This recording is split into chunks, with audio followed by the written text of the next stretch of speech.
이 세상의 모든 것들이 존재하게 되었기 때문에 정말 이 하나님을 알지 못하면 모든 것의 존재의 이유와 목적을 알 수가 없습니다. 사람도 하나님을 알기 전에는 절대로 내가 누구인지 알 수 없어요. 내가 누구인지, 왜 어떻게 살아야 되는지 알 수 없습니다. 그리고 하나님을 아는 것만큼 세상을 이해하고 삶을 이해할 수 있더라고요.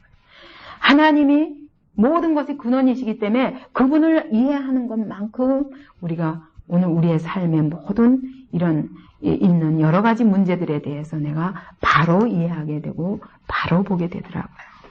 근데 이 하나님을 모르면 다 각각 자기 시야대로 살거든요. 그래서 참 성경에도 보면은 바울이 바울 될 수 있었던 것도 그가 다메섹 도상에서 주님을 만나면서부터 그때부터 자기가 비로소 어떻게 살아야 되는지, 자기가 똑같은 하나님을 불러도 자기가 어떻게 살아야 되는지 몰랐어요. 그래서 오히려 하나님을 거역하는 자리에 있었고, 진정으로 하나님을 만난 사람들이 거기서부터 이 모든 삶이 시작이 되거든요. 여러분, 교회를 수십 년을 다녀도, 어려서부터 다녀도 여러분 진정으로 내가 하나님이 누구이신지 인격적으로 만나는 그 시점부터 진짜 살기 시작하는 거라고요. 그래서 우리가 정말 하나님 알기를 사모해야 됩니다. 호세아도 뭐라고 그랬어요? 뭐라고 했어요? 여호와를 알자. 힘써 여호와를 알자. 주님이 말씀하시기를 내 백성이 지식이 없어 망하는도다. 그 지식이 뭐냐면 하나님을 아는 지식이거든요. 우리가 망하는 이유도 하나님을 알지 못하면 망한다는 거예요. 그리고 하나님을 아는 것이 영생이라고 그래요. 예수께서 말씀하시기를 영생이 무엇입니까? 그러니까 나와 나 보내신 자를 아는 것이 영생이라고 그랬어요. 그러니까 이 하나님을 안다는 것, 오늘 아침에 출애굽기에 나온 것처럼 야다, 안다는 그 말은 그냥 지식으로 알미 아니라 인격과 인격의 교통을 통해서 그분이 나를 만세전부터 선택하셔서 어떻게 끌어내서 오늘 그분과 이렇게 교통을 나누는 알을 말합니다. 여러분, 이 하나님과의 교통이 회복되는 것이 우리의 신앙의 목적이 되어야 됩니다. 이것이 회복되고 나서 그 다음에 순종을 할 수 있지, 이것이 없이 순종이 불가능합니다. 그러니까 이걸 모르면 어때요? 행동부터 나가요. 행위는 있는데 정말 믿음이 뭔지는 모르는 그런 모순된 신앙생활을 할 수밖에 없습니다. 첫째, 하나님은 창조주이십니다. 하나님은 이 여호와라는 그 말이 히브리어로 번역하면 스스로 있는 자입니다. 곧 피조자가 아닌 창조주이시다. 출애굽기 3장 14절을 보십시다. 하나님이 모세보고 그랬거든. 너 가서 이스라엘 백성에게 가서, 그리고 바로에게 가서 내가 그러는데 내가 이 백성을 꺼내라. 애굽에서 인도해내겠다 하시니까 이 백성을 내놓으라. 그러니까 모세가 하도 황당해가지고, 아니 하나님, 내가 그렇게 말하면 누가 믿겠습니까? 당신을 누구라고 내가 말할까요? 그의 이름이 무엇이냐? 그렇게 너에게 그렇게 말씀하신 그분의 이름이 뭐냐? 그렇게 물으면 제가 뭐라고 할까요? 그랬더니 하나님 모세에게 말씀하시기를 나는 스스로 있는 자니라. 여호와. 이렇게 말씀했습니다. 이게 스스로 있는 자가 뭐냐면 영어로 말하자면 I am who I am. 그다음에 I will be what I will be. 그런 뜻이에요. 그러니까 내가 나다. 그런 뜻이야. 내가 나다. 달리 설명할 수가 없어요. 왜냐하면 그분이 첫 번째 분이기 때문에 그분이 없이 이 세상에 된 것이 없고 그분으로부터 모든 만물이 나왔기 때문에 그분이 하고자 하시면 그대로 되는 그런 분이다. 이런 뜻입니다. 그래서 스스로 있는 자, 이분은 피조자가 아니라 창조주십니다. 아무도 그를 만드신 사람이 없습니다. 아무도 그를 만든 어떤 존재가 없습니다. 그분이 스스로 존재하셨고, 그러나 그분 외에 다른 것들은 다 뭐라는 거예요? 피조물이라는 것이에요. 이분 한 분만이 스스로 계신 분이다. 그런 뜻입니다. 이분이 하실 수 없는 게 있을까요? 그분이 스스로 있어서 스스로 존재하시고 그로부터 모든 것이 나왔다면 어떤 것이 그분 밖에 있는 것이 있습니까? 모든 것이 그분 손 안에 있죠. 그렇죠? 그래서 그분은 만유의 근원자입니다. 그가 없이는 된 것이 없느니라. 그분이 없이는 이 땅에 어떤 것도 존재한 것이 없다는 거예요. 왜? 다 그분으로부터 나왔기 때문에. 참, 근데 이거를 이해하는 게 그렇게 힘든 것 같아요. 그죠? 제가 이번에 와서 이렇게 남자분들하고 대화를 하면서 내가 속해 있는 지금 나의 영역에서 한 걸음도 못 나가는 거예요. 여기서 한 걸음도 못 나가기 때문에 전부 이해가 안 되고 그냥 이 신앙생활이라는 게 이렇게 구름 잡는 것 같고 바람 잡는 것 같고 그런데 사실은 내가 속해 있는 영역을 빨리 뛰쳐나와야 돼요. 그것은 내가 이게 감옥이야 말하자면 내가 여태까지 보고 경험한 요 감옥이라고요. 근데 세상은 얼마나 큰데 하나님이 지으신 이 세상은 얼마나 큰데 여기에 하나님께 나와서 하나님으로부터 출발해서 그때부터 나도 보고 이 세상의 모든 만유를 볼 때 그것이 진정한 의미를 알 수 있거든요. 근데 사람이 어리석어서 내가 속해 있는 영역에서 한 걸음도 안 나오려고 그래요. 그러니까 무슨 말을 해도 하나님의 말씀이 다 허황돼 보이는 거라. 이것을 다 깨뜨리려면 정말 가난해져야 돼. 이게 내가 스스로 만든 이 울타리를 깨버려야 되거든요. 이걸 다 깨뜨리고 이게 아무것도 아니에요. 그리고 나를 저 원점에서부터 태초부터 시작해서 하나님의 말씀을 통해서 하나하나 짚어가다 보면 정말 이 세상의 모든 것들이 이렇게 명확하게 하나님의 눈으로 선명하게 보이거든요. 근데 이것을 하지 못하도록 사단이 우리를 막 묶고 있고 또 내가 나에게 만족하는 한 절대로 이 울타리를 안 벗더라고요. 근데 사실은 이것을 벗는 것이 우리의 신앙의 출발입니다. 이거 깨트리는 것이. 내가 갇혀 있는 이것이 얼마나 작은 것이며 여기서 벗어나서 저 태초부터 돌아가서 이 세상을 지을 때 그 하나님의 그분의 말씀으로부터 다시 이해해야 진정한 내 인생의 의미와 오늘 내가 묶여져 있는 모든 문제의 의미가 뭔지, 내가 왜 어디서 막혀 있는지 이런 것들을 발견할 수가 있습니다. 이 세상 모든 것이 그분으로부터 왔습니다. 그러면 오늘 우리가 소유하고 싶은 거, 오늘 우리가 정말 누리고 싶은 거, 이 모든 것들도 사실은 내가 세상에서 애쓰고 힘써서 얻어지는 것이 아니라 하나님 그분으로부터 오는 것이라는 걸 인정해야 됩니다. 돈도 건강도 어떤 우리가 추구하는 모든 좋은 우리가 좋아하는 그 모든 것들이 그분으로부터만 올 수 있다는 걸 인정해야 그분이 만유의 근원자라는 걸 인정하는 거죠. 또 그분은 만유의 소유주입니다. 지으신 세계 안에서 계속 일하시는 섭리자이시다. 그 얘기는 하나님이 지으셨기 때문에 주인이 누구라고요? 그분이라고요. 우리가 마음대로 그걸 내 마음대로 쓸 수 없는 거예요. 하나님이 이 자연세계도 지으셨기 때문에 우리가 하나님의 것으로 인정하면 오늘날 이렇게 자연이 파괴되겠습니까? 아니에요. 그렇지 않고 내 마음대로 쓰기 때문에 우리가 결국 하나님은 우리에게 더 좋은 것으로 주셨는데 우리는 그걸 파괴해서 스스로 죽을 길로 나가는 것입니다. 하나님이 지으셨기 때문에 그분이 이 세상의 모든 것이 다 그분의 것입니다. 그리고 그분의 것일 뿐만 아니라 그분은 이렇게 지어놓고 도장만 딱 찍어놓고 이건 내 소유다. 그리고 가만히 손 털고 앉아 계신 게 아니라 오늘 이 모든 것이 그분의 것이요. 그분의 소유기 때문에 그분은 오늘도 그분이 지으신 세계 안에서 지금도 섭리자로서 일하고 계시는 것입니다. 계속 일하고 계십니다. 천지를 지으실 때 우리가 창세기 1장을 보면 어때요?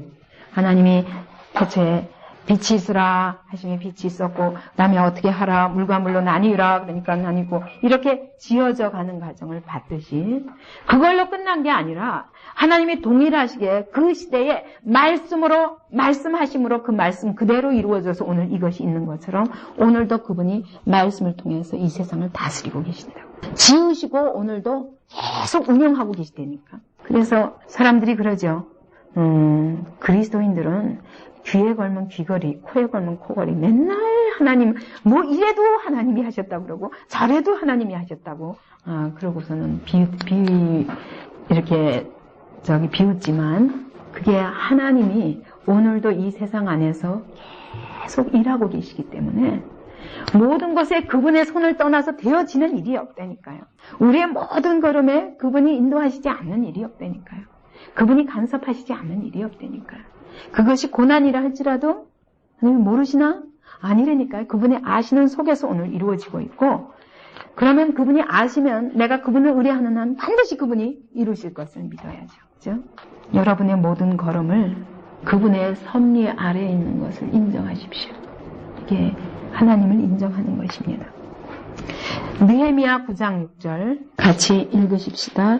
오직 주는 여호와시라. 하늘과 하늘들의 하늘과 이럴 성신과 땅과 땅 위의 만물과 바다와 그 가운데 모든 것을 지으시고 다 보존하시오니 모든 천군이 주께 경배하나이다. 아멘. 하나님이 하늘과 하늘들의 하늘과 이럴 성신과 땅의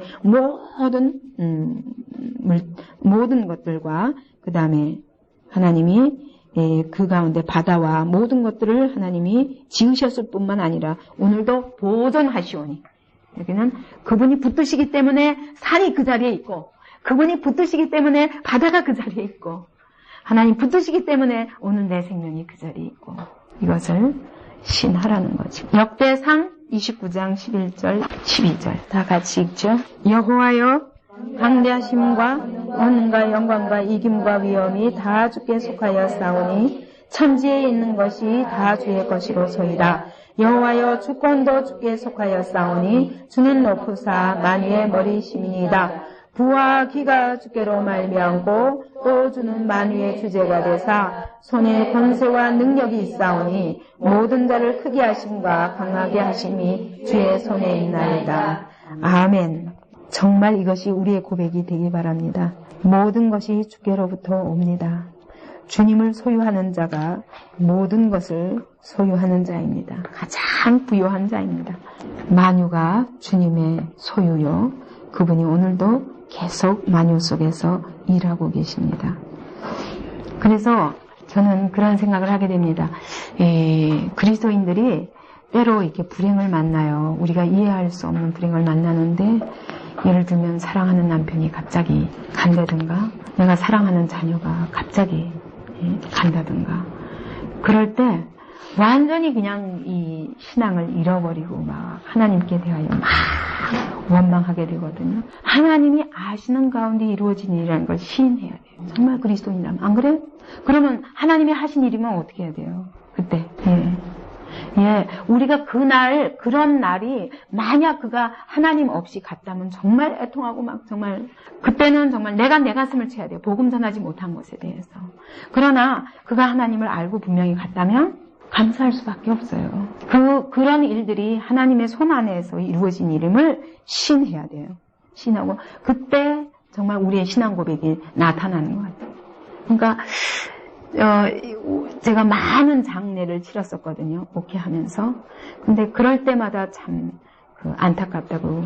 어떤 사람이 38살밖에 안 됐는데, 늘 아침에 일어나면 조깅하는 거. 얼마나 체격이 크고 관장하고 그랬다고. 그런데 조깅하다가 그냥 쓰러졌어요. 아침에. 근데 그냥 간 거예요. 그러니까 나이 38에 그렇게 된 것을 이해할 수가 없지. 받아들일 수가 없지. 온 식구들이. 아버지도 장로고 어머니도 권사고.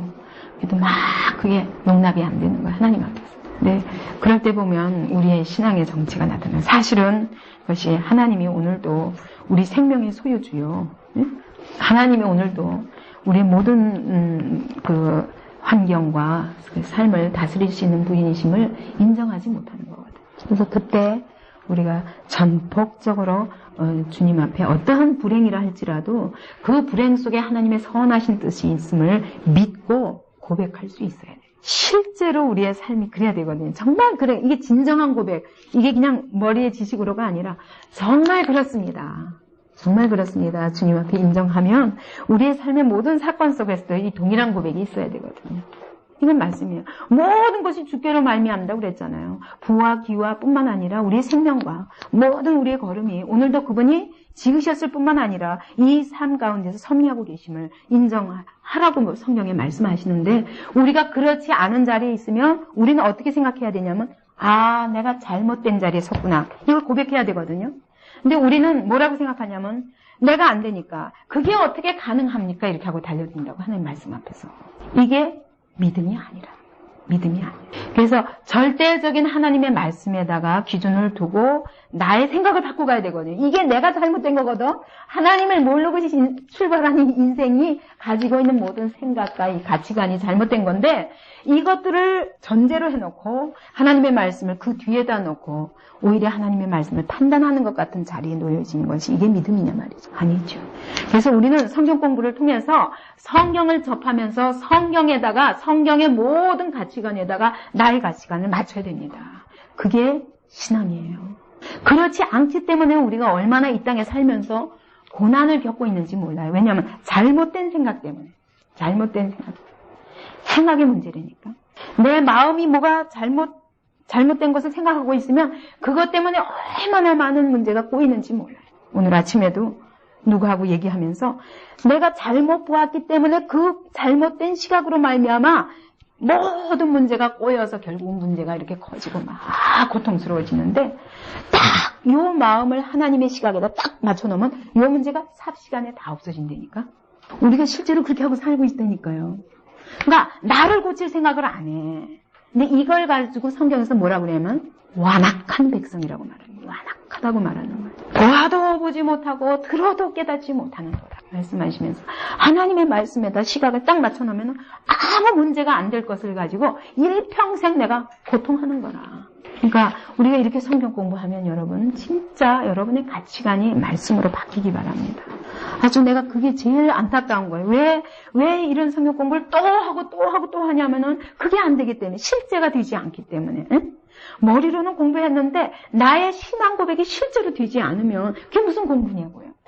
100% 항상 승리하는 게 아니라 할지라도 우리가 말씀에다 기준을 두고 그 말씀을 향해서 달려가고 그 말씀을 쫓아가려는 것과 가다가 넘어져서 조금 실패할 수는 있지만, 그러나 근본적으로 이것은 갈 수 없는 길이니까 나는 내 마음대로 살 거야, 이건 전혀 다른 거예요. 그래서 말씀이 그러하다 하면 그 말씀 앞에 최고의 권위를 두고 그 말씀 앞에 복종하는데, 하다가 우리가 또 다시 넘어질 때는 있어요. 그죠? 달려가다가 넘어질 수는 있어요. 그러나 이것이 내가 갈 수 없는 길이기 때문에 달려가지조차 않는 것은 불신앙이에요. 그러니까 그렇게 이 성경의 권위를 어디다 두느냐 가 우리 신앙의 참 중요한 핵심이에요. 우리가 왜 신앙생활에서도 많은 논란이 생깁니까? 성경은 이러하다 해도 우리 각자가 다 나름대로 이 이론을 만들어서 희한하게 똑같은 성경, 똑같은 하나님을 믿는데도 의견이 다를 수 있어요. 왜 그러냐면 내가 이 성경의 절대적인 권위를 인정하지 않으면 다 자기 나름대로 자기의 생각의 틀 속에서 자기의 가치관에다가 성경을 꿰맞추면 그럼 다 이론이 달라져요. 그러나 성령을 통해서 성경을 동일하게 바라보면 똑같게 돼 있어요. 우리 저기를 보세요. 여러분 한번 제가 순교자들의 생애에 관한 거를 좀 보내드릴 테니까 순교자들의 생애를 한번 보라고요. 어떻게 그렇게 할 수 있는가? 우리로서는 할 수 없어요. 그런데 하나님이, 살아계신 하나님이 그들과 함께 하실 때 정말 우리가 상상할 수 없는 길을 주님과 함께 가면서 이 세상의 모든 것들을 포기하고 그 길로 달려갈 수 있었는데, 그들은 우리가 상상할 수 있는 이상의 것을 하나님으로부터 상을 받았음을 정말 확신하고 그분들을 통해서 오늘날 교회가 아직까지 유지되는 거예요, 사실. 그러니까 우리는 할 수 없다 생각하는데 그거는 내가 이렇게 보는 이 사람들 속에서 생각하는 거지. 하나님은 오늘도 성령으로 붙드시고 끌고 가는 자들을 통해서 얼마든지 그보다 더 놀라운 일도 하십니다. 우리의 경험에다가 모든 가치관의 바탕을 두면 안 됩니다. 그거는 정말 이 세상의 이 큰 우주에 아주 지극히 저 티끌 같은 작은 일부분일 뿐이에요. 우리가 경험하는 곳이. 안 그래요? 근데 그 경험에다가 절대 진리를 세워놓으려고 그러면 큰일 나죠. 하나님의 말씀만이 절대 진리입니다. 그리고 우리 하나님은 만유의 통치자십니다. 지으신 만물을 다스리시며 결국은 창조하신 목적대로 다스려 가신다. 창조하신 목적대로 다스려 가신다니까요. 이사야 43장 21절. 이 백성은 내가 나를 위하여 지었나니 뭐하게? 나의 찬송을 부르게 하려 함이니라. 이게 하나님의 찬양 몇 장을 부르게 하려 함이라 그런 뜻이 아니라 하나님을 찬양할 수밖에 없도록 우리의 삶을 통해서 정말 하나님은 완전하신 분이요. 하나님은 전능자시요. 하나님이 만유의 통치자시요. 하나님만이 참으로 왕이십니다. 하나님이 영광스러운 분입니다. 이렇게 우리가 찬양할 수밖에 없도록 하나님이 반드시 그것을 위해서 우리를 지으셨고 그렇게 살도록 우리를 이끌어 가신다는 약속의 말씀입니다. 지금 내 모습은 이래도 하나님 그렇게 만들어 가실 거예요. 왜? 하나님은 오늘도 통치자세요. 이 세상의 통치자입니다. 그분의 뜻대로 그분의 목표대로 끌고 가셔요. 우리가 하나님의 손에 붙잡히지 않고 하나님의 목적대로 잘 가지 않으면 어떻게 해서라도 매를 때려서라도 하나님의 뜻을 알게 하시고 굴복시키며 결국은 주님 앞에 찬양하지 않을 수 없도록 만들어 가실 것입니다. 그런 통치자심을 믿으셔야 돼요. 그러니까 우리 사람에게 눈을 두면 모든 것이 불완전하고 사람에게 눈을 두면 모든 것이 불명확합니다. 근데 하나님의 말씀에 눈을 두면 명확합니다. 믿음은 나를 바라보는 것이 아니라 누구를 바라보는 거? 예수 그리스도를 통해서 하나님을 바라보는 그것이 믿음이에요. 그 다음에 하나님은 만유의 구속자이십니다. 인간이 타락하여 스스로 잃어버린 자유와 완전을 회복시키시는 유일한 구속주이시다. 로마서 8장 18절부터 25절까지 같이 읽겠습니다. 생각건대 현재의 고난은 장차 우리에게 나타날 영광과 좋게 비교할 수 없도다. 피조물에 고대하는 바는 하나님의 아들들의 나타남인 것이니 피조물이 허무한데 굴복하는 것은 자기 뜻이 아니요 오직 굴복해 하시는 이로 말미암으니라. 그 바라는 것은 피조물도 썩어짐의 종로릇한 데서 해방되어 하나님의 자녀들의 영광의 자리에 이르는 것이니라. 피조물이 다 이제까지 함께 탄식하며 함께 고통하는 것을 우리가 아나니 이뿐 아니라 또한 우리 곧 성령의 처음 익은 열매를 받은 우리까지도 속으로 탄식하여 양자될 것 곧 우리 몸의 구삭을 기다리느니라. 우리가 소망으로 구원을 얻었으며 보이는 소망이 아니니 보는 것을 누가 바라리니 만일 우리가 보지 못하는 것을 바라면 참음으로 기다릴지니라. 아멘. 하나님은 우리가 하나님이 원래 창조하신 목적대로 가지 못하고 우리가 타락해서 하나님을 떠났습니다. 그걸 그냥 버려두시는 하나님이 아니라는 거예요. 반드시 타락한 우리들을 다시 회복시켜서 그분의 원래 목표대로 하나님이 반드시 회복시키시고 그 뜻을 이루시고야 마신다. 그러니까 이 세상 역사가 결국은 하나님의 이 구원 계획을 향하여 계속 성취되어 가는 과정입니다. 우리를 버려두시고 끝나시는 하나님이 아니라는 거예요. 그래서 오늘도 만물이 그날을 바라보고 있어요. 어느 날 우리가 영광스러운 하나님의 자녀가 되어서 그 영광에 참여할 그날을 양자되는 그날을 바라보며 우리 몸의 구속, 완전한 구속까지 그 날을 바라보고 탄식하며 기다리고 있다는 거예요. 이 세상 모든 피조물들이. 그래서 하나님은 그분의 통치를 벗어나서 이렇게 타락하여서 자기 길로 행하는 각기 제 길로 갔거늘 그랬어요. 그러나 우리가 그렇게 타락하여 각각 자기 길로 갔지만 그러나 하나님 우리를 다시 회복시키사 완전한 구원을 이루어서 우리의 몸과 영혼을 하나님이 원래 목표하신 대로 영광스러운 자녀에 이르기까지 반드시 회복시키도록 역사를 주관하신 하나님. 그 다음에 그분은 만유의 심판주이십니다. 그러나 이렇게 그 구원을 이뤄가시지만 마지막 날 심판받을 자는 심판받을 수밖에 없도록 이 하나님의 계획의 구속 역사에 참여할 수 없는 자들은 결국 심판으로 끝난다는 말이죠. 인간의 모든 행위와 은밀한 일들을 심판하시는 심판주이십니다. 그 다음에 하나님은 또 전지전능하신 분입니다. 시편 139편 보시죠. 어떻게 전지전능하신가? 시편 139편 1절부터 6절까지 같이 읽죠. 여호와여 주께서 나를 감찰하시고 아셨나이다. 주께서 나의 안고 일어서심을 아시오며 멀리서도 나의 생각을 통촉하시오며 나의 길과 눕는 것을 감찰하시며 나의 모든 행위를 익히 아시오니 여호와여 내 혀의 말을 알지 못하시는 것이 하나도 없으시니이다. 주께서 나의 전우를 들으시며 내게 안수하셨나이다. 이 지식이 내게 너무 기이하니 높아서 내가 능히 미치지 못하나이다. 예, 하나님이 뭐가 전지전능하시다는 거예요? 자, 나를 감찰하시고 아셨나이다. 어떻게? 나의 안고 일어서는가. 내 생각도 통찰하시고, 내가 가고 있는 길이 무엇인지도 아시고, 내가 눕는 것도 아시고, 내 모든 행위를 아시는 것이 없어요. 모르시는 것이 없어요. 그리고 내 혀의 말, 내가 지금 말하고 있는데 간사하게 내 속과 다르게 말해도 하나님은 아신다는 거예요. 그분을 속일 수 없어요. 아무도. 그리고 그분은 나의 전후를 두루시며 내게 안수하시는, 내가 앞뒤를 다 알아요. 내가 가는 길에 앞뒤를 다 아십니다. 그것을 두루시며 나를 지키시고 보호하시는 하나님이라는 거예요. 이 지식이, 이 하나님의 지식이 내게 너무 높아서 우리의 생각으로는 미칠 수가 없어. 어떻게 하나님이 이렇게 아시는가? 우리가 상상할 수 없도록 하나님은 우리의 모든 것을 아신다고 말씀합니다. 그 다음에 아브라함에게 나타나셔서 하나님이 뭐라고? 창세기 17장 1절에 보니까 하나님이 자신을 가리켜서 아브라함에게 말씀하십니다. 나는 누구라? 전능한 하나님이라.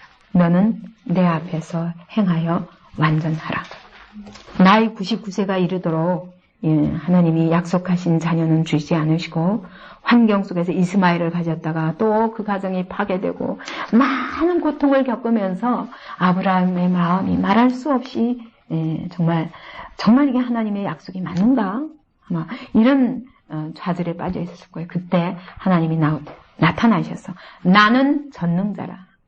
네가 낙담할 수밖에 없고 내가 아무것도 할 수 없다고 생각할 그때에도 나는 나의 약속을 반드시 이루고야만은 완전하시고 전능하신 하나님이라고 말씀합니다. 여러분이 오늘 고통하는 문제가 뭐죠?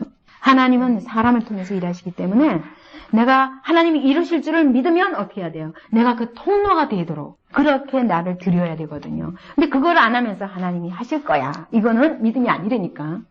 믿긴 믿는데 일부만 믿는 거지. 그래요. 우리가 그것을 하나님이 약속을 이루실 것을 믿으면 그것을 향해서 나도 같이 달려가야 돼요. 그게 믿음이에요. 하나님이 하시겠지 하고 기다리는 게 아니라 내가 그 하나님이 하실 것을 그것을 위해서 내가 통로가 되는 부분이 무엇인가 그것을 적극 순종하면서 달려가는 게 믿음이거든요. 그래서 기도와 함께 정말 내가 그 통로가 될 수 있도록 그래서 그 영적 싸움을 가정에서부터 싸우는 거예요. 하나님이 하실 줄을 믿기 때문에 참 싸우기 싫죠. 그러면 영적 싸움을 해야 되는 거예요. 한 걸음 한 걸음 주님 앞에 더 가까이 나아가기 위해서. 근데 이 시간이 길면 길수록 여러분 생각해봐요.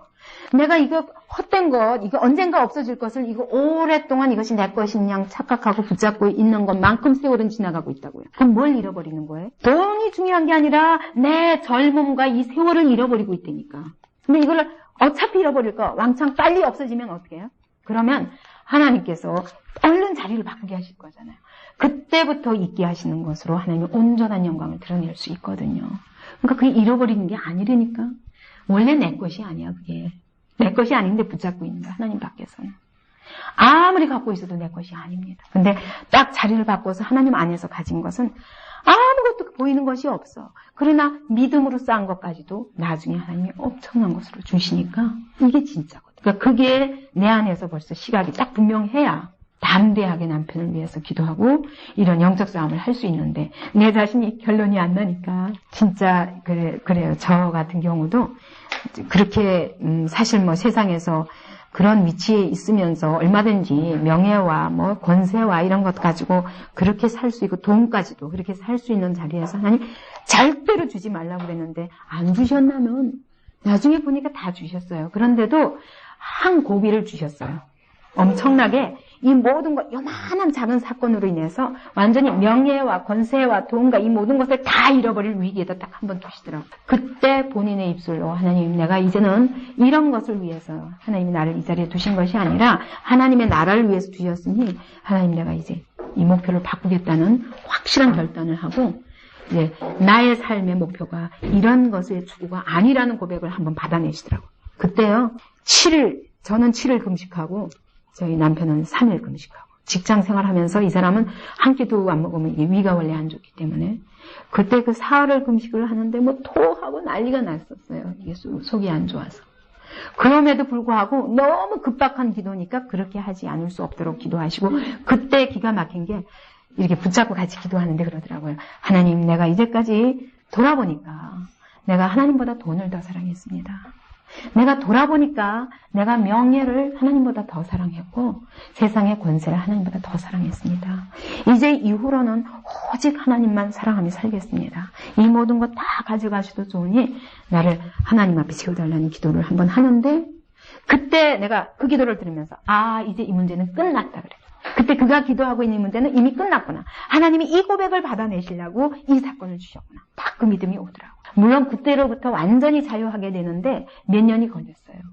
그러나 이미 그때 그러니까 사단이 예수께서 십자가에 못 박히실 때 이미 다 그 권세가 이미 예수께 굴복당한 것처럼 그렇게 이미 딱 꺾이더라고요. 그 다음부터는 하나님이 해결의 길로 계속 그런데 계속 그 기도를 한꺼번에 주시면 또 그 기도 했다가 또 잊어버려요.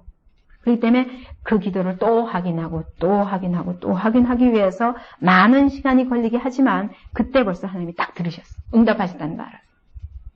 하나님의 목표는 우리에게 고통을 주는 게 절대로 목표가 아니거든. 그 고통을 통해서 하나님 앞에 이 고백을 하는 내가 하나님을 최고로 사랑합니다. 오직 하나님을 위해서 살 수 있게 해주십시오 하는 이 고백을 들으시기 원하시기 때문에 그 고백을 할 때 하나님이 딱 문제 이미 해결하시더라니까. 그러니까 우리가 그렇게 선하신 하나님을 믿고 그게 결단코 고통이 아니야. 고통이 아니라 그게 축복이거든. 그 결론이 이제 내게서 먼저 나기 바랍니다. 응? 기도하면서 그를 위해서 가장 좋은 방법을 위해서 기도하다 보면요. 하나님이 지혜를 주셔요. 그러면서 요거다 하는 때가 오거든. 기도하다 보면. 그러면 이제 그걸 놓고 구체적으로 기도하게 되는 거지. 그러니까 그게 기도 제목을 찾는 것도 기도 속에서 찾아야 돼요. 그냥 내가 머리로 생각해가지고 이렇게 해주십시오 저렇게 해주십시오가 아니라 하나님이 가장 좋은 방법을 알고 계시고 우리가 생각지 못하는 방법을 하나님이 준비하시거든요. 근데 그렇게 기도하다 보면은 내가 준비하게 돼. 그렇게 하나님이 일하실 때를 위해서 내가 지금부터 뭘 준비해야 되는 걸 알게 되더라고요. 그걸 준비하기 때문에 절대로 어렵지 않게 여기서 딱 여기로 넘어가도록 하신다. 기도 속에서 이렇게 하나님과 동행하면서 이런 일을 이루어가야 되는데 우리가 그걸 안 하고 있으면서 하나님 막연히 하시겠지. 그게 믿음이 아니라는 거죠. 전지전능하신 하나님이기 때문에 우리의 모든 걸음에 전폭적으로 주님에게 맡기십시오. 그때 하나님이 어떻게 놀랍게 일하실까. 그 다음에 하나님은 영원하신 분이십니다. 계시록 1장 8절에 보니까 어제나 오늘이나 영원토록 동일하신 분이십니다. 영원하신 하나님만이 허무한 육체와 변하는 환경에 제한받는 인간에게 영원한 피난처와 안식처가 되십니다. 이 말에 대해서 여러분의 고백을 한번 해보세요. 하나님이 영원하신 분이시다. 그것 때문에 여러분에게 오늘 어떤 영향이 있는가? 하나님이 영원하신 분이기 때문에 내가 오늘 어떻게 살 수 있고 내가 오늘 어떤 믿음으로 하나님께 고백할 수 있는지. 하나님이 영원하신 분이라는 것과 여러분과 오늘 무슨 상관이 있냐? 그럼 하나님이 영원하시기 때문에 사실은 오늘 눈에 보이는 우리가 사실 살면서 눈에 보이는 환경과 그죠? 당장 눈앞에 보이는 고통과 문제들에 대해서 이렇게 휘둘릴 필요가 없죠. 때로는 굉장히 사람 앞에 외로울 때가 있어요. 내가 하나님의 말씀을 붙잡고 있기 때문에 외로울 때가 있거든요. 그럴 때는 이건 놓치고 사람들 가는 길로 쉽게 가고 싶어요. 그러나 그럴 수 없는 것은 하나님이 영원하시기 때문이에요. 지금 내가 어떤 환경에 있든 이 속에서 하나님의 약속의 말씀을 딱 붙잡고 있을 때 지금은 이게 유행처럼 이 인간 세상도 그렇더라고요. 유행이 있더라고요. 유행 따라 사람들은 막 흘러가지만 언제가 조금만 시간만 지나도 결국 하나님이 내 편이셨다는 것을 발견하게 되는 날이 온다고요. 그것 때문에 내가 오늘 쉽게 유행과 세상 풍속에 흔들릴 필요가 없는 거죠. 저도 그래요. 참 이게 남편을 놓고 자녀들을 놓고 또 더군다나 이렇게 나는 내 자녀와 내 가정은 항상 두 번째고 항상 내 앞에 영혼들이 놓이기 때문에 그렇게 어떤 때는 진짜 낙심할 때가 많아요.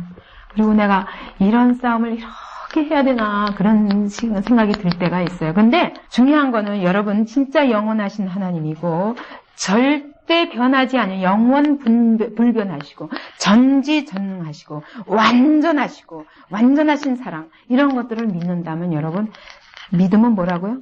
우리가 내 편에 서기 때문에 힘든 거예요. 끝까지 내 입장에 서가지고 계속 변명을 하는 거예요. 근데 어떻게 하면 되냐면 굉장히 간단하거든요. 그 시간에 나를 딱 부인하고 나는 없는 것과 같아. 사실 이 영원 불변한 이 세계 속에서 하나님의 진리의 말씀 속에서 나라는 게 뭔데 아무것도 아니야. 이건 진짜 배설물이지. 그러니까 뭘 하면 되냐면 나는 없는 것과 같아. 바람과 같아. 있다가 없어질 것들이에요. 그러나 나를 딱 내 모든 생각을 하나님의 말씀에다 딱 놔버려요. 그냥 내가 하나님의 위치에 딱 서 있으면 너무 쉽게 간단하게 풀릴 수 있는 문제예요. 근데 우리가 왜 힘드냐면 내가 내 자리에 서서 위치를 하나도 안 움직인 채로 하나님의 편 어떻게 가? 내가 이 몸 가지고 어떻게 가? 아무리 갈려도 안 되지. 딱 나를 딱 부인하고 하나님 편에 딱 서버리면 모든 문제가 쉽게 해결되는데 그래서 예수께서 말씀하시기를 아무든지 나를 따르려거든 자기를 부인하고 제 십자가를 지고 나를 좇을 것이니라. 이렇지 않으면 능히 나의 제자가 되지 못하겠다고 말씀하셨어요. 왜냐하면 우리가 나를 고집하고는 절대로 갈 수 없는 길이에요. 신앙이라는 것 자체가 나는 죽었다고 고백하는 게 신앙이라니까. 근데 죽었다고 말은 잘해. 그래놓고 실제로는 맨날 내 자리에서 한 걸음도 안 움직이려고 하는 것 때문에 힘들다니까. 여러분의 남편이나 여러분의 자녀들 때문에 여러분의 환경 때문에 힘든 게 아니라니까.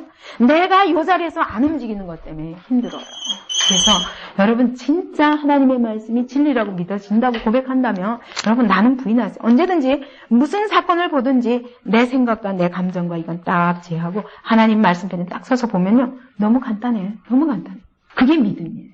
신앙생활하는 방법이에요. 그래서 제가 참 안타까운 거는 그러니까 여러분들과 이 싸움을 해야 되거든요. 당신이 가지고 있는 것이 아무것도 아니라니까 이걸 설명해야 되는데 이거를 하면 어때요? 이 남자분들 벨이 꼴리고 막 자존심 상하고 막 그냥 나를 부인하려니까. 왜냐하면 세상에서는 나를 부인하고 어디 가서 살아요. 그죠? 세상에서는 나를 자랑하고 나를 세우고 그죠? 나를 막 적극적으로 모든 사람 위에다 올려놔야 승리하거든요. 그렇게 살던 세사풍 속에 젖어 있어서 자기를 부인하라고 하면 막 머리 꼭대기에 막 불이 오른다니까. 그래서 이 싸움을 하려니까 어떻게 해야 되냐면 제가 부드럽게 이 싸움을 해야 되잖아요. 그죠? 그런데 말씀의 검으로만 싸워야 되잖아요. 부드럽게 하면서 강하게 싸우는 이것이 굉장히 힘든 거예요. 저로 하여금. 그러니까 죄인들과의 싸움이 이거야. 이게 죄와의 싸움이에요. 각 사람 속에 있는 죄와의 싸움이에요. 그 싸움을 싸우지 않고는 그 사람을 말씀 위에 세울 수가 없다니까요. 하나님은 그리고 무소부재하신 하나님이십니다. 시편 139편 7절부터 12절까지 같이 읽으십시다.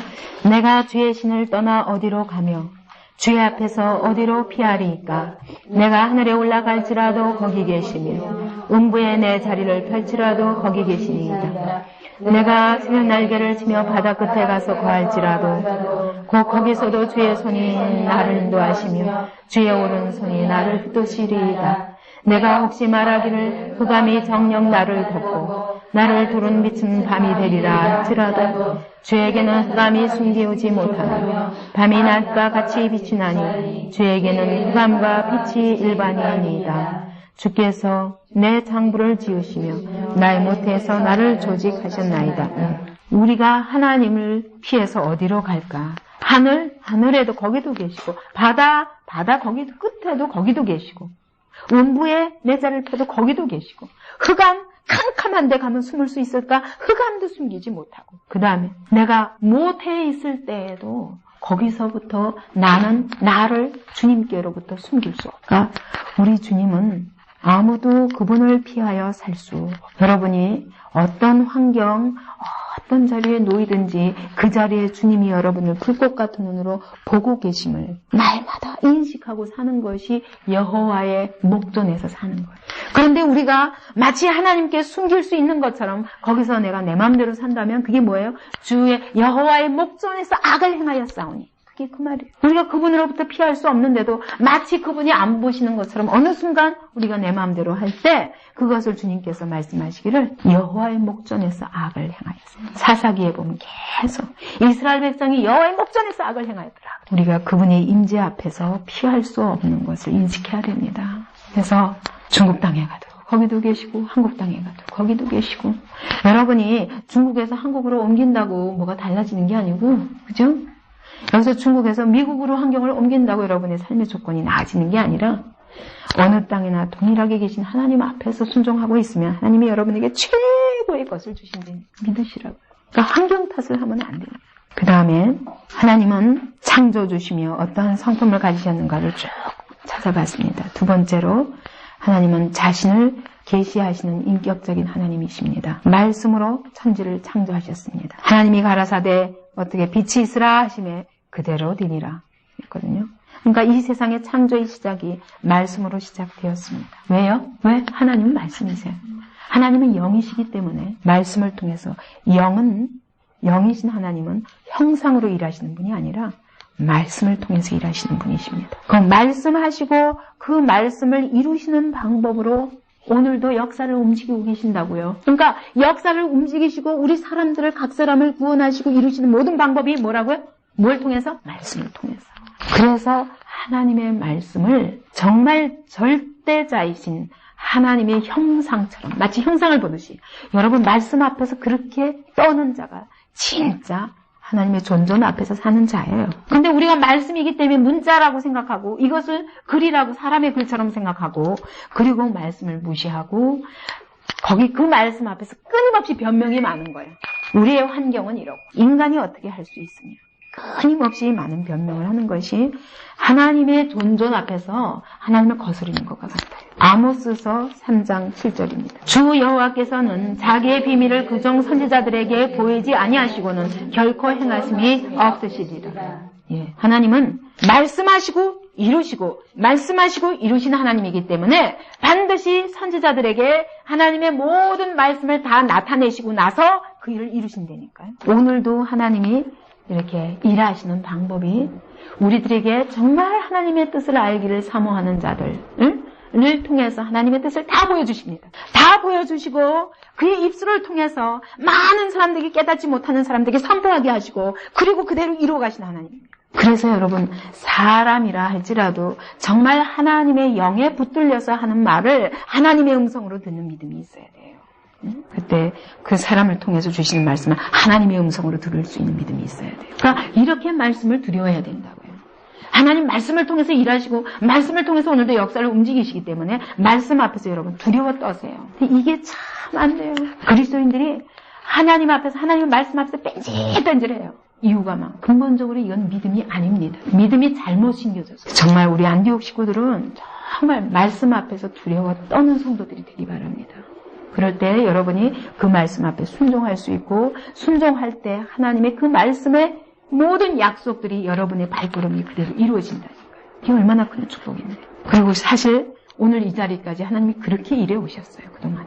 3번 특별히 인간에게 관심을 두시고 하나님은 특별히 인간에게 관심을 두시고 하나님의 사랑에 응답할 수 있도록 계속 자신을 계시하십니다. 그래서 요한복음 1장에 뭐라고 그랬죠? 태초에 말씀이 계시니라. 이 말씀이 하나님과 함께 계셨으니 이 말씀은 곧 하나님이시니라. 이렇게 말씀해요. 그 얘기는 하나님께서는 계속 말씀을 통해서 자기 자신을 계속 계시해 오셨답니다. 그러다가 말씀이 육신이 되어 우리 가운데 거하시며 우리가 그 영광을 보니 아버지의 독생자의 영광이 은혜와 진리가 충만하라. 이게 뭐예요? 계속 말씀하시고 계시하시던 하나님이 어떻게 오셨어요? 육신으로 오셨어요. 그분이 누구예요? 예수 그리스도라는 거예요. 하나님은 자신을 계시하시지 않은 적이 없어요. 하나님 백성들에게 계속 자신을 계시해 오셨습니다.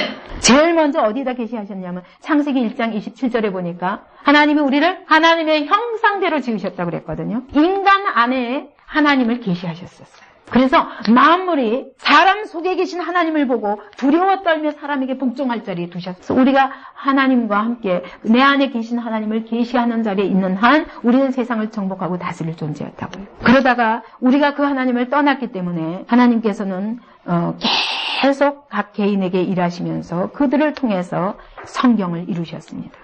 베드로후서 1장 19절부터 21절 또 우리에게 더 확실한 예언이 있어 어두운 데 비치는 등불과 같으니 날이 새어 샛별이 너희 마음에 떠오르기까지 너희가 이것을 주의하는 것이 가아니라. 먼저 알 것은 경의 모든 예언은 사설을 풀 것이 아니니 예언은 언제든지 사람의 뜻으로 낸 것이 아니요 오직 성령의 감동하심을 입은 사람들이 하나님께 받아 말한 것입니다. 예, 성경을 통해서 하나님께서는 우리에게 모든 자기 자신에 대해서 계시하셨어요. 성경을 보면 성경을 통해서 우리 하나님을 알 수 있습니다. 여러분이 정말 하나님을 알고자 하면 성경에 매달려서 성경 속에 자신의 마음을 그대로 계시하신 그 하나님을 만날 수 있기 바랍니다. 정말 여러분 하나님을 만나기를 사모하면서 여러분 성경을 얼만큼 사랑하고 여러분의 삶에서 성경을 얼만큼 가까이 하나요? 막연히 하나님을 만나기를 원해.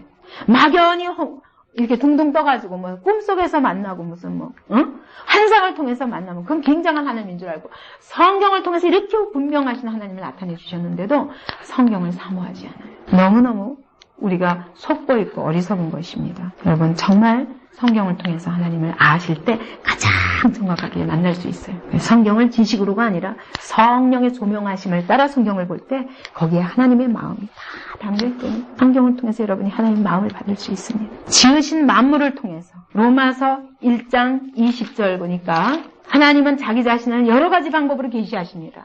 왜냐하면 우리가 그분을 알고 그분께 순종하기를 원합니다. 창세로부터 그의 보이지 아니하는 것들 곧 그의 영원하신 능력과 신성이 그 만드신 만물에 분명히 보여 알게 되나니 그러므로 저희가 핑계치 못할지니라. 우리가 하나님을 모른다 할 수 없습니다. 이 하나님의 만드신 천지 만물을 보면 하나님의 영원하신 능력과 신성이 보인다. 시편 19편 1절부터 4절까지 하늘이 하나님의 영광을 선포하고 궁창이 그 손으로 하신 일을 나타내는도다. 날은 날에게 말하고 밤은 밤에게 지식을 전하니 언어가 없고 들리는 소리도 없으나 그 소리가 온 땅에 통하고 그 말씀이 세계 끝까지 이르도다. 하나님이 해를 위하여 하늘의 장막을 베푸셨도다. 아멘. 지금 다윗은 창조 때 하나님이 말씀하신 그 말씀을 지금도 듣고 있는 거예요. 하늘이 하나님의 영광을 하늘을 보니까 하나님이 거기 가운데서 일하시는 하나님을 그가 보게 된다는 거예요. 궁창이 그 손으로 하신 일을 나타낸다. 그가 이 세상 어느 걸 보아도 하나님의 그 태초에 이것을 만유를 지으실 때 그 음성이 들리는 것 같다는 거예요. 날은 날에게 말하고 밤은 밤에게 지식을 전하니 모든 자연이 서로 지식과 지식을 통하면서 하나님의 음성을 전파해서 이 천지가 이루어지는 것을 마치 눈으로 보는 것처럼 지금 말하는 거예요. 언어가 없고 들리는 소리도 없으나 그 소리가 온 땅에 하나님의 말씀이 온 땅에 통하고 그 말씀이 세계 끝까지 이르도다. 하나님이 해를 위하여 하늘에 장막을 해를 보니까 그것도 하나님이 장막을 베푸신 거예요. 하나님이 하신 일을 천지 만물을 보니까 다 보인다고 얘기해요. 여러분 오늘 그렇게 여러분이 이 세상을 바라보십니까? 오늘 자고 깨고 일어나서 아침에 하늘을 보면서 하나님이 하신 일이 보이냐고요. 오늘도 하늘과 땅으로 바다로 온 생물과 온 우주에 하나님의 말씀이 왕왕왕왕왕왕 통하고 있는 걸 여러분 듣고 있냐고요. 다윗은 그걸 듣는 것처럼 지금 말하는. 하나님이 지금도 천지를 지으실 때 빛이 있으라 하셨던 그 빛이 오늘도 통하면서 여기서 하나님이 지으신 빛으로 하나님의 손길을 본다는 거예요. 그분이 궁창과 궁창이 나뉘라 할 때 하나님 물과 물은 나뉘라 할 때 그분이 오늘 하늘을 보고 물을 보면서 하나님의 그 손길로 하나님이 그 말씀이 통하면서 여기 이쪽 끝에서 저쪽 끝까지 하나님 말씀이 쫙 통하면서 그 하나님이 이루신 그 천지 창조를 눈으로 보듯이 지금 말하는 거예요. 여러분 이 정도로 하나님의 말씀이 오늘 온 천지를 왔다 갔다 하시며 그의 뜻을 이루고 계심을 믿으라. 성경을 읽을 때 여러분 그런 감동을 읽어보세요. 하나님이 오늘 이 말씀이 그때 천지 창조 때 하신 말씀이 오늘까지 계속 이루고 계신 것이 아니면 오늘 이 빛이 있겠으며 오늘 천지 만물이 이렇게 운영될 수 있겠냐. 루이 암스트롱이 달나라에 처음 가면서 그가 소련 사람하고 둘이 갔습니다. 그 사람 소련 사람은 갔다 와가지고 내가 하늘에 올라가 봤더니 온 우주를 아무리 봐도 하나님이 안 계시더라. 그러므로 하나님이 없다 그랬습니다. 근데 루이 암스트롱은 말하기를 아니다. 나는 하나님을 보았다. 왜? 어떻게 이 많은 천체들이 동일하게 수천 년 전이나 지금이나 동일하게 이것도 돌고 저것도 돌고 그죠? 공존하고 자전하면서도 지구가 해와 일정한 거리를 유지하고 여기서부터 조금만 멀면은 다 이 지구가 얼음덩어리가 되고 여기서 조금만 가까우면 지구가 불덩어리가 될 텐데 어떻게 둘 다 돌면서도 동일한 거리를 유지함으로 오늘 이 지구에 생명체가 존재할 수 있는 거야. 이것을 보면 나는 하나님이 오늘도 변함없이 이 지구에 이 온 우주에 하나님의 법칙대로 그분이 친히 다스리고 계심을 나는 보았다. 이렇게 말했다. 여러분 정말 믿음으로 바라보면 오늘도 하나님은 그 말씀으로 이 음성으로, 성경에 우리에게 주셨던 그 음성으로 하나님이 동일하게 이 세상을 다스리고 계심을 믿으시라고. 그러면 오늘 우리가 이 말씀을 붙잡는 것이 얼마나 영광스럽습니까? 천지를 운행하시는 말씀이에요. 우리 지으신 만물을 보면서도 이 하나님의 영광과 하나님의 말씀의 권위를 느낄 수 있다고 그랬어요. 그리고 역사 속에서 우리는 하나님의 자신을 계시하셨습니다. 다니엘에서 2장 44절입니다. 45절 보니까 왕이 사람의 손으로 하지 아니하고 산에서 뜨인 돌이 철과 놋과 진흙과 은과 금을 부서뜨린 것을 보신 것은 크신 하나님이 장래일을 왕께 알게 하신 것이라. 이 꿈이 참되고 이 해석이 확실하니이다. 느부갓네살 왕의 꿈에 하나님이 역사의 전체를 보여주셨어요. 동일한 꿈을 그는 자기가 꾸지 않았지만 이것을 통해서 다니엘이 해석합니다. 하나님이 성령의 감동을 통해서 다니엘에게 해석을 주신 거예요. 하나님은 오늘도 역사 속에서 결국 이대로 오늘까지 역사가 움직이고 있지 않습니까? 어떻게 느부갓네살 왕, 너가 잠시 네가 지금 정금머리같이 굉장히 세상의 머리가 되어서 세상을 흔드는 것 같지만 그것은 잠깐이요. 메대와 바사가 내 뒤에 나라가 일어설 것이요. 응? 그 후에는 어떻게 헬라 제국이 일어날 것이요. 그 후에 어떻게 로마 제국이 일어날 것이며 그 후에 어떻게 세상이 열 발가락에 철과 진흙으로 합쳐진 거죠. 열 왕들이 나타날 것이고 오늘 우리는 마지막 때 이 느부갓네살 신상의 저 발끝에 해당하는 시대에 살고 있습니다. 오늘 그분의 뜻대로 하나님 역사를 움직이고 계시기 때문에 역사 속에서 하나님의 일하심과 하나님의 자신을 하나님 모습을 계시하고 계신 것입니다. 정말 하나님을 경외하는 자는 볼 수밖에 없습니다. 그러나 그 많은 역사 그 끝에 예수 그리스도를 보내시고 예수 안에 자기를 가장 완전하게 계시하셨어요. 그래서 아무도 본래 하나님을 본 사람이 없으되 독생하신 하나님이 나타내셨느니라. 우리가 하나님의 모습을 가장 완전하게 볼 수 있는 것이 바로 예수 그리스도입니다. 예수 그리스도를 통해서 우리는 하나님이 어떤 분이시며 그분이 역사 속에서 뭘 하시기를 원하시며 그분의 근본적인 계획이 무엇인가를 우리가 알 수 있습니다. 그리고 오늘 우리의 인간의 경험을 통해서 하나님을 만날 수 있습니다.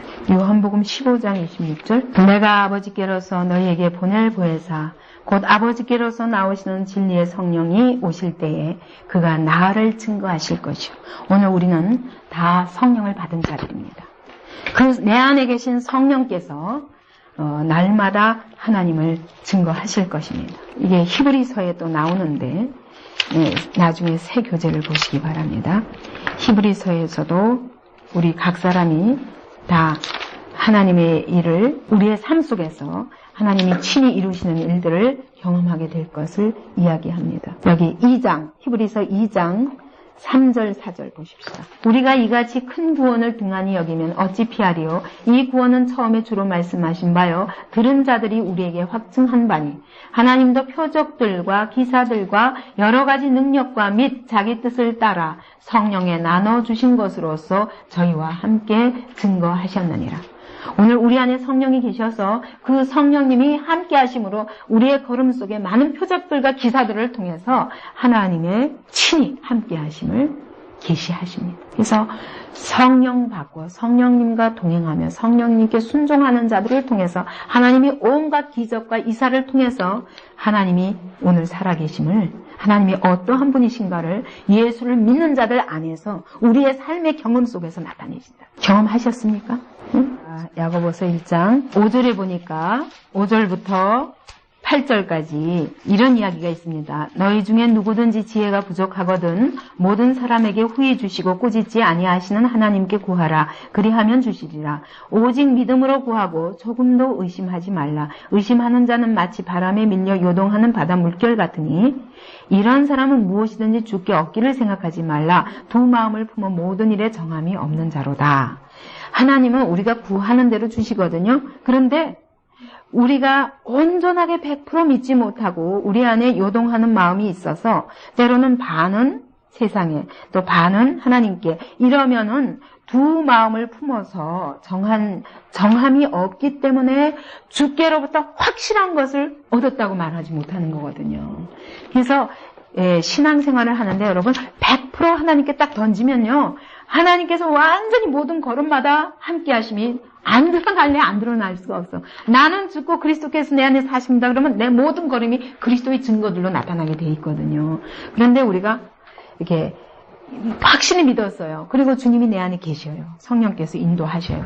그래도 내가 여기서 양쪽 다리를 걸치며 이게 믿긴 믿는데 확실한 증거는 없고 그런 삶을 살게 됩니다. 이제까지 만약 그 중간이라면 분명히 양다리를 걸쳤을 거예요. 그래서 이제는 확실하게 한쪽 다리를 빼시기 바랍니다. 빼시고 하나님께 전폭적으로 드리면 이제부터 증거가 드러날 거예요. 하나님이 그 시점인 것 같아요. 분명히 믿죠. 믿고 하나님의 자녀인 것도 분명하고 구원도 확실히 받았죠. 사실은 우리의 삶에 그 체험이 없다. 주님으로 인한 체험이 없다. 그 얘기는 사실은 내가 주님께 믿긴 믿어도 100% 그분께 주권을 돌리지 못했다. 그것과 진짜예요. 여러분 100% 던져보세요. 그러면 여러분의 걸음걸음이 내가 걷는 걸음이 아니라니까. 내가 주인이 아니라는 걸 확실히 고백하고 나면 정말 주님이 어떻게 인도하시나 귀를 기울이게 되고 그분의 인도하심을 느낄 수밖에 없어요. 이제 주권을 바꾸셔야 됩니다. 그분께 다 돌려드리십시다. 인간은 하나님을 만나야 됩니다. 왜냐하면 하나님이 원래 우리를 그분의 형상을 우리 안에 두시고 그분을 계시하는 자로 우리 안에 그분의 형상을 두셔서 세상이 우리를 통해서 하나님을 보도록 그리고 우리를 통해서 하나님의 뜻이 이루어지도록 하는 도구로 우리를 그렇게 지으셨거든요. 그 때문에 그런데 우리가 그 하나님을 떠났거든요. 다시 만나야 됩니다. 이게 구원이에요. 하나님을 다시 만나야 돼요. 교회 가는 게 구원이 아니에요. 하나님을 다시 인격과 인격으로 만나야 됩니다. 내 모든 주권을 그분께 돌리고 그분이 내 안에서 자신을 계시하시도록 나를 내어드리는 그런 만남이 있어야 됩니다. 하나님 안에서만 진정한 자기를 회복할 수 있기 때문입니다. 잠언 1장 7절에 보니까 참된 지혜에 대해서 말씀합니다. 1장 7절 여호와를 경외하는 것이 지식의 근본이오늘 미련한 자는 지혜와 훈계를 멸시하느니라. 이게 무슨 말이에요? 하나님을 경외하는 것이 지식의 근본이라는 게 무슨 말이에요? 응? 이게 무슨 말이에요? 여호와를 경외하는 것이 지식의 근본이다. 왜 경외하는 것이 지식의 근본입니까? 그러니까 하나님을 경외하는 것이 뭐냐? 하나님이 참으로 창조주시오. 그분 모든 것이 그분의 소유이고 그분이 오늘도 통치하시고 그분이 다스리시고 결국 역사의 모든 심판도 그분에 의해서 이루어지는 절대적인 주권자임을 인정하고 그래야 그 다음에서야 눈이 열려요. 그래서 지혜가 뭔지. 왜냐하면 하나님의 창조자의 뜻대로 세상을 보기 때문에 그제서야 길이 보이기 시작하는 거예요. 진짜 모든 것의 해답이 거기에 있다니까요. 그래서 여러분 정말 하나님을 경외해야 지혜로워져요. 이거는 세상에서 공부하는 거하고 다른 거예요. 이거는 하나님이 주신 지혜예요. 세상에서 하나도 일자무식 배운 거 없어도 하나님을 경외하는 사람이 놀라운 지혜가 있습니다. 통찰력이 있어요. 하나님의 눈으로 세상을 보기 때문에. 여러분 정말 지혜 있으려면 하나님 경외하세요. 여러분 아내들도 정말 남편이요 존경할 수밖에 없도록 우리가 정말 우리 한국 사회는 그렇잖아요. 남자들이 절대 권위를 가지고 있어서 그래서 여자가 잘난 체 하는 꼴도 못 봐주고 여자의 모든 것을 인정해주지 않는 풍토지만 여러분 사실은 부부관계도 정말 서로 존경 속에서 사랑하는 거하고 그냥 육체로 사랑하는 건 달라요. 아내의 말을 무시하면서 그래서 아내는 절대로 나 없이는 못 사는 사람 이렇게 자기를 의뢰하게만 만드는 것과 정말 아내를 지혜로운 여인으로 여기 잠언에 보면 그랬잖아요. 정말 지혜로운 여인은 어떤 집을 세운다 하면서 정말 지혜로운 아내를 얻는 것이 정말 남편에게 있어서 어떤 한 가정의 축복인가를 얘기하듯이 여러분 정말 신앙의 여인은 지혜롭습니다. 왜냐하면 하나님을 경외하기 때문에 하나님을 경외하면 세상에서 배울 수 없는 그런 놀라운 지혜를 얻게 됩니다. 세상을 보는 통찰력이 그것으로 남편의 걸음을 오히려 보조하는 자리에 놓여야 돼요. 남편이 모든 걸음마다 아내의 기도를 의지하지 않고는 걸을 수 없도록 여러분 그렇게 하나님의 지혜를 얻으시기 바라요. 그리고 전도서 12장 13절, 3절, 14절 여기 보니까 내 아들아 또 경계를 받으라. 여러 책을 짓는 것은 끝이 없고 많이 공부하는 것은 몸을 피곤케 하느니라. 일의 결국을 다 들었으니 하나님을 경외하고 그 명령을 지킬지어다. 이것이 사람의 본분이니라. 하나님은 모든 행위와 모든 은밀한 일을 선악간에 심판하시리라. 전도서는 인생에 관한 인생이 겪을 수 있는 모든 경험담을 다 쓴 거예요. 나중에 여러분이 전도서 공부해보면 자 너희가 지혜를 구하느냐? 그래, 내가 힘껏 지혜를 구해봤다. 솔로몬이 그랬잖아요, 진짜. 내가 지혜를 받았으나, 그리고 여러 책을 짓고 했으나, 이 모든 것은 다 피곤한 것이요. 번뇌만 더할 뿐이더라. 너희가 물질을 찾느냐? 소유를 위해서 그렇게 열심히 그것 추구하느냐? 그래, 내가 이 세상에 어떤 사람보다도 내가 가장 많은 것들을 소유했던 사람이다. 그러나 그것도 다 바람을 잡으려는 것과 같더라. 그것이 내 인생에 아무 의미가 없더라. 너희가 권세를 찾느냐? 그래, 내가 이 세상에서 가지고 싶은 권세 다 가져봤다. 그러나 그것이 나를 결단코 행복하게 할 수 없고 그것이 우리의 영원한 생명의 길이 아니더라. 솔로몬이 자기가 인생의 쾌락, 너희가 술 먹고 육체의 쾌락을 쫓았느냐? 그래, 나는 1,000국녀나 두면서 내 육체의 쾌락을 쫓아서 별걸 다 해봤다. 그러나 그것이 다 헛되고 헛되며 헛되고 헛되더라. 그게 이 전도서거든요. 다 헛된 것들을 다 이야기하고 나서 결국은 뭐냐? 하나님을 경외하는 것이다. 그것이 사람의 본분이다. 그래야 후회 없는 삶을 산다. 왜냐하면 하나님이 끝내 심판하시는 분이기 때문에 우리는 그분 눈앞에 있다. 우리가 무엇을 가지고 어떻게 살았든 간에 하나님의 불꽃 같은 눈앞에서 심판을 받아야 된다. 그러므로 하나님을 경외하는 자가 가장 복된 자요, 가장 지혜로운 자다. 그 얘기거든요. 그래서 여러분 정말 우리가 직장생활 바빠요. 가서 여러분 진급도 해야 돼요. 그리고 가서 칭찬도 받아야 되고 그래야 여러분 그 직장을 통해서 계속 우리의 먹고 사는 문제가 잘 해결되고 그리고 남들보다 조금 더 행복하게 살 수 있을지 몰라요. 그러나 그것보다 더 급한 것은 여러분 하나님 만나는 거예요. 내가 하나님을 먼저 만나야 돼요. 먼저 만나서 그분과 함께 내 인생을 시작해야 참된 복을 누리고 내가 어떻게 살아야 되는 걸 아는 것입니다. 예수님은 보이지 않는 하나님이 보이는 사람의 모습으로 오신 하나님의 아들이십니다. 그러므로 우리 하나님을 만나야 되는데 누구를 통해서 만나야 되냐? 예수 그리스도를 통해서. 왜냐하면 그분이 바로 보이지 않는 하나님, 그분이 보이는 하나님으로 오신 분이시기 때문입니다. 본래 하나님을 본 사람이 없을 때 독생하신 하나님이 나타내셨느니라. 지금 이 예수 그리스도를 내 삶의 주인으로 영접함으로 지금 하나님의 자녀가 되고 여러분이 지금 하나님을 만날 수 있습니다. 그분이 하나님이기 때문입니다. 우리가 어떻게 막연히 하나님을 불교 신자들도 급하면 알고 하나님 그런 데니까요. 그러나 그들이 하나님 누군지 모르는 거예요. 오늘 많은 종교들이 다 그렇습니다. 나름대로 신을 부르지만 그 신이 어떻게 다가가야 되는지 그분이 어떤 분인지 모릅니다. 그러나 우리는 예수 그리스도를 통해서 그리고 성경을 통해서 하나님을 다 알게 된 사람들입니다. 이 예수 그리스도를 내 삶의 확실한 주인으로 모시는 것이 하나님을 나의 영원한 주권자로 모시는 것과 같습니다. 그리고 그분을 날마다 더 알아가기 위해서 우리는 성경을 통해서 더 구체적으로 하나님이 우리에게 계시하는 모든 것들을 알면서 하나님을 더 깊이 알아가는 것입니다. 하나님은 누구신가? 이 세상의 창조주시요 그리고 심판주이십니다. 오늘도 그분의 뜻대로 그분의 계획대로 역사를 운영하시고 우리 개인의 삶을 주관하시는 분이십니다. 이런 창조주가 창조하시고 끝내두신 게 아니라 하필이면 우리 인간을 통해서 자신을 계시하시기를 원하십니다. 이렇게 나약하고 하나님을 떠나서 이렇게 미련하게 지고집대로 살려고 하는 우리들에게 찾아오셔서 자기 자신을 계시해 주셨습니다. 예수 그리스도를 통해서 우리와 똑같은 모습으로 오셔서 자기를 다 계시하셨습니다. 이분을 내 마음에 모시면 내 마음의 삶의 주권자로 왕으로 모시면 그때부터 하나님이 통치하시는 삶을 살게 됩니다. 이것이 가장 지혜로운 자의 삶이요. 이것이 생명의 길이라고 성경이 말씀하시는 겁니다.